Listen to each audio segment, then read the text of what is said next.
Audio Jungle.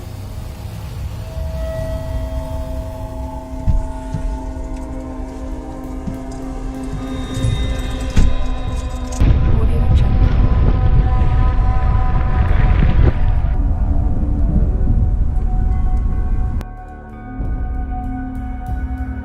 Audio Jungle.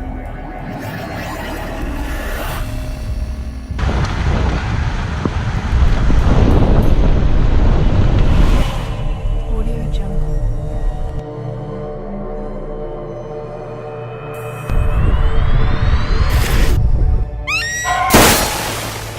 Audio Jungle.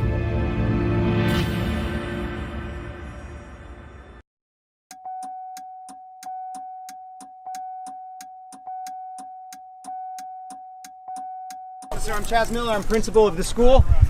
Came out here. It looks like you have multiple people that have actually been hurt. Obviously, some stuck under here. We just came out here, and the driver's right over there. Here, help is on the way. They'll be here shortly. It will be okay. All right? Any community I'm right here. I'm not that has letting you go. streets, school buses, and a dump truck have the potential of having a mass casualty incident. And these need to be practiced, regardless of whether you're a larger hospital or a smaller hospital, fire departments, police. They need to know how the system works to get children to safe care quickly. So the scenario that day, we wanted to make a scenario that was real life and something that we would see on a daily basis.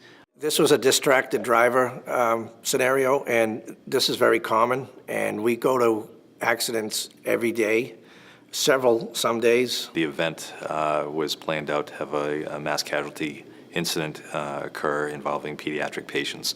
The reality of this drill was quite high.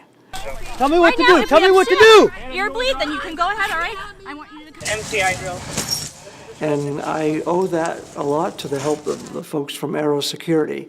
They brought in people who could not only paint up the mannequins with blunt force trauma types of injuries, they also had actors who went in as distraught parents, actually crying over their loved one being on the ground as the first responders Our arrived. vehicle into a child's playground, 139 Ledge Street. The events of the day began with getting the managers of each of the organizations to the scene to discuss what was going to happen. We went over the script of when people were coming in, when 911 was going to be called, who was going to make those calls, and then when approximate times of when people might arrive.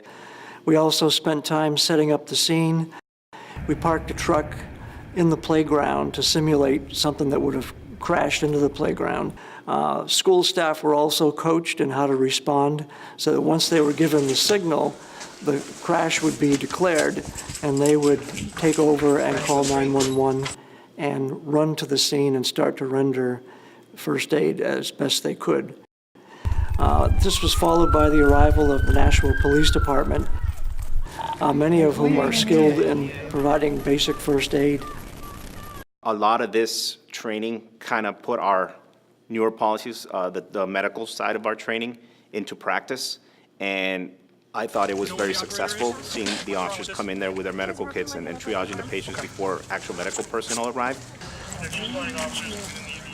At the beginning of the drill, the first engine company officer that arrived was getting reports of 10 patients. He could see them, and he radioed to me that he thought that this would be a mass casualty incident, which, with his report, I declared it to our fire alarm dispatch a level 1 mass casualty, which automatically gets things in motion, which is 10 ambulances get called right off the bat. As responders arrived and started treating the children, you could see the hesitancy in dealing with this type of thing. They would read the triage cards that were on each of the patients and decide what type of care to give. And it's hard to step over a child that might be dead. Dead on arrival. Yeah, so Code 10. young man against the fence. Right there. The scenario was very traumatic. If it was a real incident, you have juvenile victims, you had families, so it would have been a very chaotic scene. But I think the more we train and the more we deal with actors and scenarios like this, it makes the officers more prepared to handle the situation. This particular incident, because it was a mass casualty incident, it was at a school, we had police on scene helping. So what we call a unified command. We have one representative from fire, one representative from police. We had somebody from school, we had somebody from AMR. When it gets to a bigger scenario like this and we get into unified command, this is where training really helps so that the police, fire, AMR, and the hospitals can work together and see how it works. I was so impressed with the first responders because of their calm. And I know it was a drill, but again, the emotions of what was around it and the realistic view of it all. They were very calm, very methodical with everything they did. It made me feel very, very safe. If ever that happened, that we would be in really good hands. So the exercise gave each of the responding groups the chance to test out their pediatric triage protocols. 8-year-old male, partial right leg amputation, does have pulses in the leg. In a mass casualty event, you have color codes for different levels of care. Category black means there's no care to be given. Category red, it's immediate life-saving techniques. Category yellow, yes, they're injured and they do need to be moved fairly quickly, but not as quickly as the red. Or the category green, which is a minor injury, and they can be transported last to the hospital. AMR's role was coordinating the transportation and treatment of the pediatric patients in this scenario. As the first ambulance on the scene, we took care of the triaging that would take place with these types of patients, and then the coordination of incoming mutual aid ambulances that would transport the victims to hospitals. We're also very much involved in the tracking of those patients, in this instance children, so that we have a very clear understanding of where these children were taken. This is ALS 10. We'll be transporting one critical, one minor to Southern Med Center.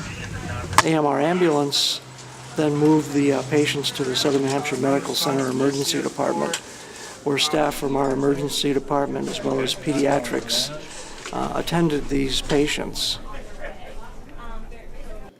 At the same time, our incident command team had been activated, and they were being provided details of what was going on, and they were making arrangements for further care of these patients in the event that they had to be transferred out to tertiary care. It's always a challenge to simulate something to this magnitude. We suddenly had an influx of about 7 patients within about 10 minutes, which in a mass casualty event may certainly occur. And how you manage that is a real challenge. So there was a level of anxiety that you could feel as the patients roll in and decisions being made about what to do with each individual patient.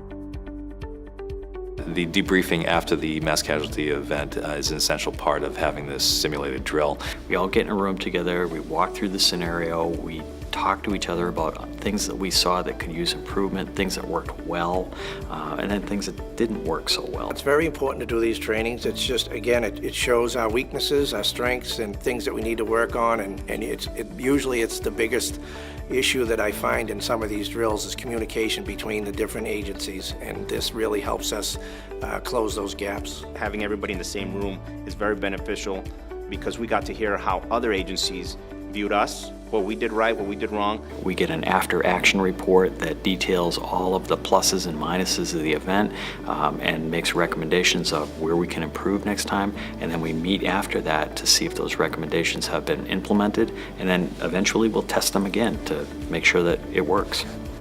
These drills are great preparation for us because we can read it on paper, we can see a video about it, but to be in it and have the real emotion and the real people around you doing exactly what they do in emergency, all of a sudden it triggers something in our brain that, wow, this is something to remember. This is what I would do in this situation. At the end of the day, hearing the responses during the hot wash, I thought the exercise was a success. And I think it's another great example of how this organization and the emergency responders of Greater Nashua work together.